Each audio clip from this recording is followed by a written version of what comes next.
Characterization. All was confusion in the Oblonsky household, but all is order in Tolstoy's kingdom. A vivid array of people, the main characters of the novel, already start to exist for the reader in part one. Anna's curiously dual nature is already perceptible in the double role she plays at her first appearance, when she restores, by means of tender tact and womanly wisdom, harmony in a broken home, but simultaneously acts as an evil enchantress by destroying a young girl's romance.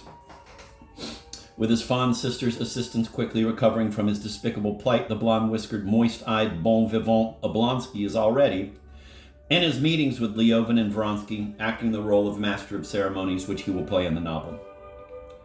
Through a series of deeply poetical images, Tolstoy conveys the tenderness and fierceness of Leovan's love for Kitty, which is at first unrequited, but is to attain later in the course of the book what was to Tolstoy the difficult and divine ideal of love, namely marriage and procreation. Leovan's proposal comes at the wrong time and brings into special relief Kitty's infatuation with Vronsky, a kind of sensuous awkwardness which adolescence will live down. Vronsky, a strikingly handsome but somewhat stockily built fellow, very intelligent but devoid of talent, socially charming but individually rather mediocre, reveals in his behavior toward Kitty a streak of bland insensitivity which may easily grade into callousness and even brutality later on. And it will be noted by the amused reader that it is not any of the young men of the book, but dignified Karenin of the homely ears, who is the triumphant lover in part one. We approach here the moral of the tale.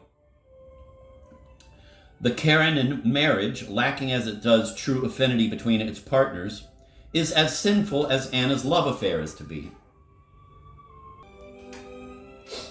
Here too, in part one, the dawning of Anna's tragic romance is foreglimpsed, and in thematic introduction and contrast to her case, 3 different examples of adultery or cohabitation are given by Tolstoy. 1, Dolly, a faded woman of 33 with many children, happens to find an amorous billet addressed by her husband, Steve Oblonsky, to a young French woman who some time ago had been the governess of their children. Number 2, Leovan's brother Nikolay, a pitiful figure, lives with a kind-hearted, albeit uncultured woman whom, in an ecstasy of social reform common to his time, he took from a low-class brothel of which she had been a passive inmate. 3, in the last chapter of part 1, Tolstoy clinches it with the Petritsky Baroness Shilton case of cheerful adultery, in which no deceit and no family ties are involved. These 3 illustrations of irregular amours, Oblonsky's, Nikolay Leovan's, and Petritsky's, are traced in the margin of Anna's own ethical and emotional troubles. It will be marked that Anna's troubles start the minute she meets Vronsky. Indeed, Tolstoy arranges matters in such a manner that the events in part 1, which occur about a year before Anna actually becomes Vronsky's mistress, foreshadow Anna's tragic destiny with an artistic force and subtlety unknown to Russian letters before his day. Tolstoy introduces the theme of violent death simultaneously with that of violent passion in Vronsky's and Anna's life. The fatal accident to a railway employee, coincident with their first meeting, becomes a grim and mysterious link between them, through Vronsky's quietly helping the dead man's family merely because Anna happens to think of it. Married ladies of fashion should not accept presents from strange gentlemen, but here is Vronsky making Anna the gift, as it were, of that railway guard's death, and it will also be marked that this act of gallantry, this flash of connivance with a chance death for chance subject, is something that Anna regards as shameful in retrospection, as if it were a first stage in her unfaithfulness to her husband, an event not to be mentioned either to Karenin or to the young girl Kitty, who is in love with Vronsky. And more tragically still, Anna feels all at once, as she and her brother are leaving the station, that the accident, coincident with her meeting Vronsky and her coming to arrange the affairs of her adulterous brother, is an omen of evil. She is strangely upset. One passerby says to another that such an instantaneous death is also the easiest one. This Anna happens to overhear. This sinks into her mind. This impression will breed.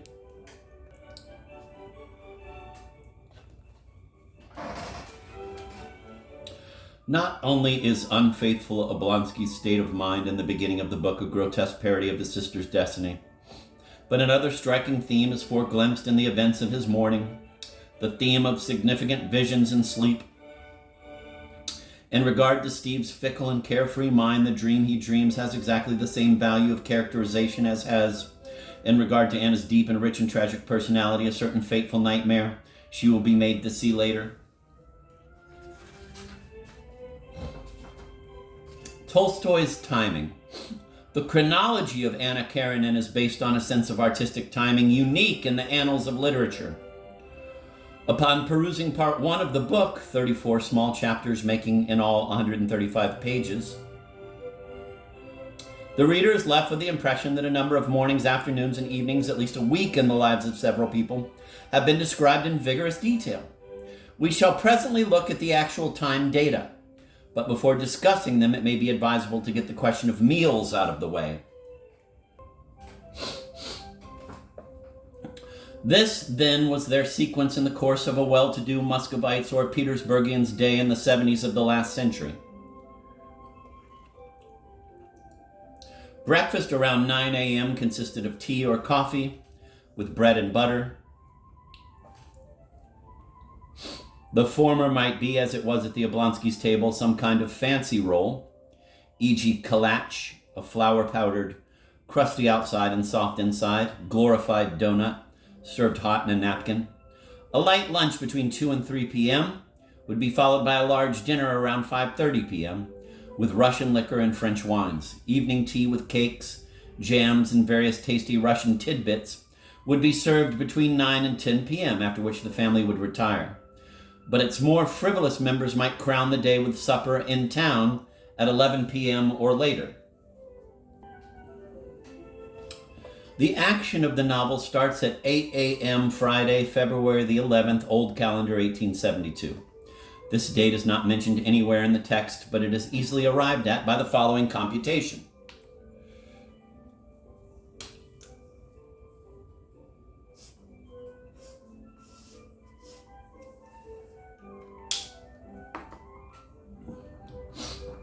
One, the political events on the eve of the Turkish War, as alluded to in the last part of the novel, set its end at July 1876. Vronsky becomes Anna's lover in December 1872. The steeplechase episode occurs in August 1873. Vronsky and Anna spend the summer and winter of 1874 in Italy, and the summer of 1875 on Vronsky's estate. Then, in November, they go to Moscow, where Anna commits suicide on Sunday evening in May 1876.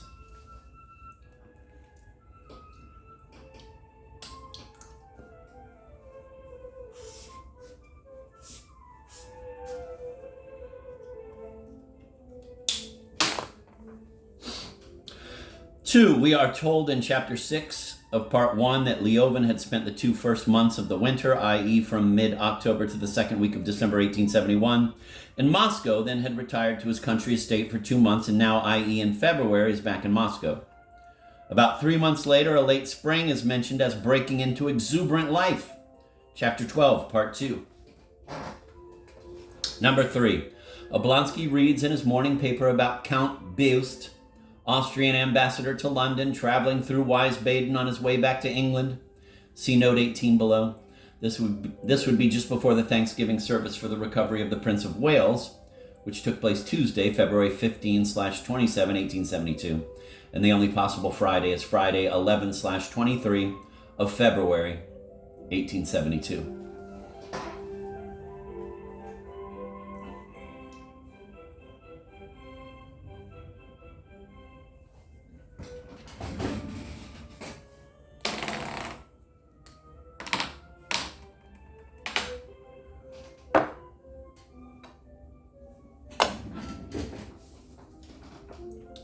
Of the 34 small chapters of which part 1 consists, the first 5 are devoted to an unbroken account of Oblonsky's doings. He awakes at 8 a.m., breakfasts between 9 and 9:30, and around 11 a.m. arrives at his office. Shortly before 2 p.m., Leovan unexpectedly turns up there. Beginning with chapter 6 and to the end of chapter 9, Oblonsky is set aside and Leovan is taken up.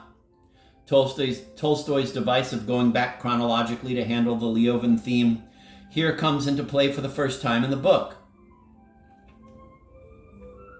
We go back 4 months in a brief recapitulation, and then chapters 7 through 9 follow Leovan from the moment of his arrival in Moscow Friday morning through his talk with his half-brother at whose house he is staying, to his recapitulated visit to Oblonsky's office, and thence to the skating rink at 4 p.m. where he skates with Kitty.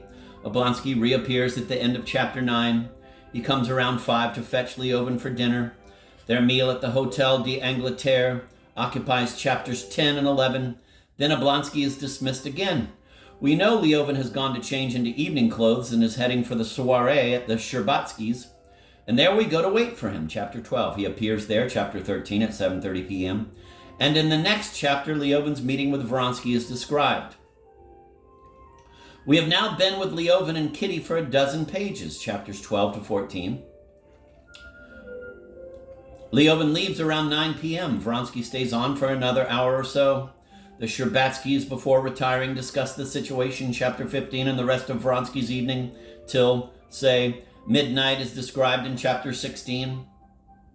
The reader will note at this point that Leovan's evening after he leaves the Sherbatskys is to be described later. In the meantime, this first day of the novel, Friday, February 11th, after a series of 16 chapters, has been brought to a close for Vronsky, who was sound asleep after supper in his hotel room, and for Oblonsky, who was winding up his dramatic and cheerful day at a night restaurant.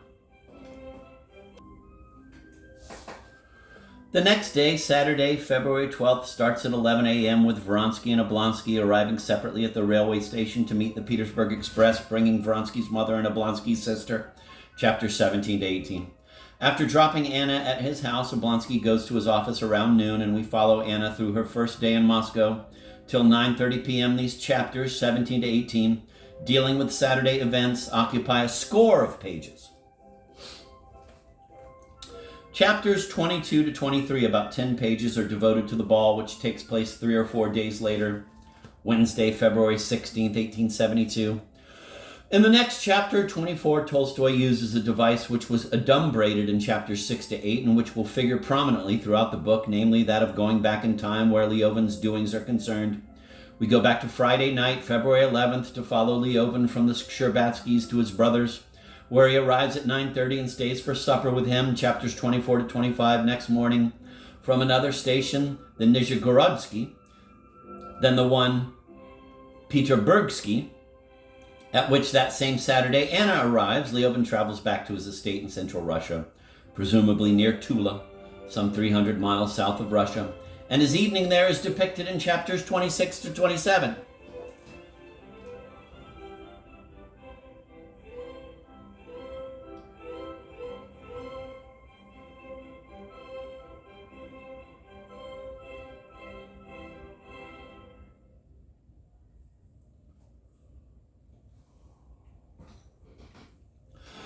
Then we leap forward to Thursday, February 17th, 1872, in order to follow Anna, who on the next day after the ball leaves for Petersburg, where she arrives after a night journey, chapters 29 to 31, around 11 a.m., Friday, the 18th of February. This Friday is fully described in chapters 31 to 33, and here precise timing is deliberately used by Tolstoy to characterize with ironic overtones Karenin's scrupulously ordered existence that will be shattered before long. Immediately after meeting Anna at the station, he drives away to preside at a committee, comes home at 4 p.m. They have guests to dinner at 5. He drives off around 7 p.m. to attend a cabinet meeting, returns at 9:30 p.m., has evening tea with his wife, then retires to his study, and punctually at midnight proceeds to the conjugal bedroom. The last chapter, 34, takes care of Vronsky's homecoming that same Friday. It will be seen from this brief account of the time pattern in part 1 that Tolstoy uses time as an artist's tool in various ways and for different purposes. The regular course of Oblonsky's time through the first 5 chapters is instrumental in stressing the easygoing routine of his weekday, from 8 in the morning to dinner time around 5:30 in the evening, a flowing course of animal existence which his wife's misfortune cannot mar. With this routine, part 1 begins and is symmetrically closed by the more stately and rigid order of another day, the day of Karenin, Oblonsky's brother-in-law. No apprehension of Anna's complete interchange affects the timetable of her husband as quietly and steadily makes his way toward bedtime and its lawful joys. Let me repeat that sentence, it didn't flow. No apprehension of Anna's complete interchange affects the timetable of her husband, as through a series of committee meetings and other administrative chores, he quietly and steadily makes his way toward bedtime and its lawful joys. Leovin's time erratically interrupts the smooth history of Oblonsky's day, and the quality of Leovin's high-strung and moody nature is reflected in the curious jerks given here to the threads of the chronological web Tolstoy is weaving. Finally, we note the striking harmony in which two special scenes in part one fall: the night of the ball with Kitty's dreamlike, exaggerated awareness of Anna's enchantments, and the night of the train journey to Petersburg, with its strange fancies passing through the chiaroscuro of Anna's mind. These two scenes form, as it were, the two inner pillars of the edifice, of which Oblonsky's, quote, time, end of quote, and Karenin's, quote, time, end of quote, are the wings. Structure. What is the key to an intelligent appreciation of the structure of Tolstoy's huge Anna Karenina? The key to its structure is consideration in terms of time. Tolstoy's purpose and Tolstoy's achievement is the synchronization of 7 major lives. And it is this synchronization that we have to follow in order to rationalize the delight that his magic produces in us.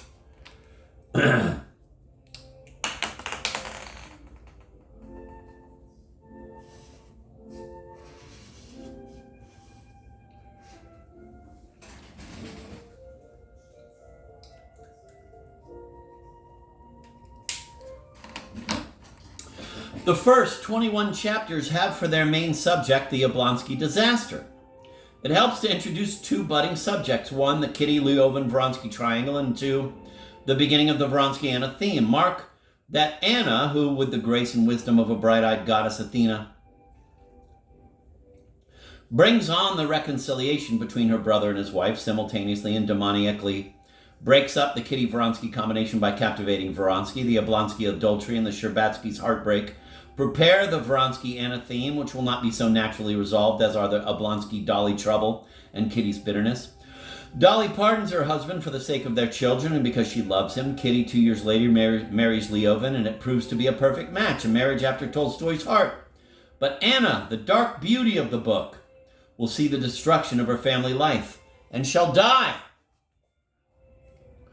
Throughout the first part of the book, 34 chapters, 7 lives are abreast in time: Oblonsky, Dolly, Kitty, Leovin, Vronsky, Anna, and Karenin. In the case of 2 pairs, the Oblonskys and the Karenins, the pairing has been impaired at the start. It is then patched up in the Oblonsky pair, but it is just beginning to break up in the Karenin pair. A complete breakup has taken place in the 2 possible pairs, in the vestigial Vronsky Kitty pair and in the likewise vestigial Leovin Kitty pair. In consequence, Kitty is mateless, Leovin is mateless, and Vronsky, tentatively paired off with Anna, threatens to break up the Karenin pair. So let us mark the following important points in this first part. There is a reshuffling of 7 relationships. There are 7 lives to take care of. Between them, the little chapters shuttle, and these 7 lives are abreast in time, the time being the beginning of February 1872. Part 2, which consists of 35 chapters, starts for everybody in mid-March of the same year, 1872. But then we witness a curious phenomenon. The Vronsky-Karenin-Anna triangle lives faster than the still mateless Leovin, or the still mateless Kitty. This is a very fascinating point in the structure of the novel. The mated existing faster than the mateless. If we follow first the Kitty line, we find that mateless Kitty, who is wilting away in Moscow, is examined by a famous doctor around March 15th. Despite her own woes, she helps to nurse back to health Dolly's 6 children. The baby is 2 months old, who are down with scarlet fever, and then Kitty will be taken by her parents to Soden, a German resort, and the first week of April 1872. These matters are taken care of in the first 3 chapters of this part 2. Only in chapter 30 do we actually follow the Sherbatskys to Soden, where time and Tolstoy completely cure Kitty.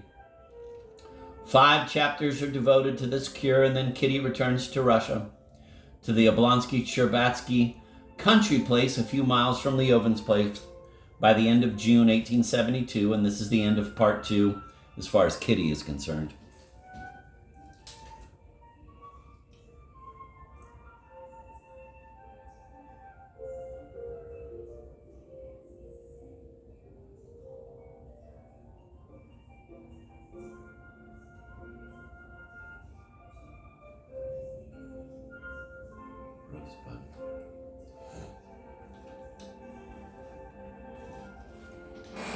In this same part 2, Leovin's life in the Russian countryside is correctly synchronized with Kitty's existence in Germany.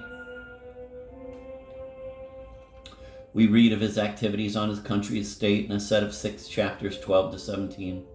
He is sandwiched between 2 sets of chapters dealing with the lives of Vronsky and the Karenins in St. Petersburg, and the very important point to be marked is that the Vronsky-Karenin team lives faster than Kitty or Leovin by more than a year. In the first set of chapters of this part 2, from chapters 5 to 11, the husband broods and Vronsky perseveres, and by chapter 11, after almost a year of pursuit, Vronsky becomes technically Anna's lover. This is October 1872, but in Leovin's life and in Kitty's life, the time is only spring 1872. They lag behind by several months. Another leap forward is taken by the Vronsky-Karenin time team, a good Nabokovian term, time team. Use it with acknowledgments. In a set of 12 chapters, 18 to 29, in which the famous episode of the steeplechase, followed by Anna's confession to her husband, takes place in August 1873, with 3 years to go to the end of the whole novel. Then again, the shuttle. We go back to the spring of 1872, to Kitty in Germany. So that at the end of part 2, we have a curious situation. Kitty's life and Leovin's life are about 14 or 15 months behind that of the Vronsky-Karenins. To repeat, the mated move faster than the mateless.